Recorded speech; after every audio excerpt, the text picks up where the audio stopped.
Scotch heather, Calluna vulgaris, is an evergreen flowering shrub that produces hundreds of rose-pink to purplish-pink, bell-shaped flowers that bloom in late summer.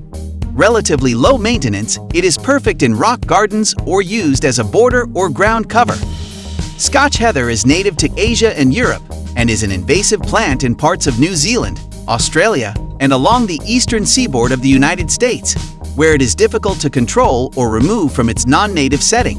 The name heather is believed to have come from the Scottish word heather, which was used to describe a heathland or a shrubland habitat. Since it is a common shrub in Scotland, it is therefore called Scotch heather. Scotch heather has been noted as an invasive species in Rhode Island, North Carolina, and Massachusetts in the United States, as well as in New Zealand and Australia. As it grows, it beats out native species due to its rapid colonization and the dense stands that it forms at its base, which kills off native growing shrubs and grasses. It has been noted that where this plant has been allowed to grow and become mature, nearly no other species can be found. Mature Scotch heather plants produce enough debris to prevent native seedlings from growing, thus further reducing the biodiversity in the affected area. The plant spreads by producing seeds that can remain viable for up to 30 years.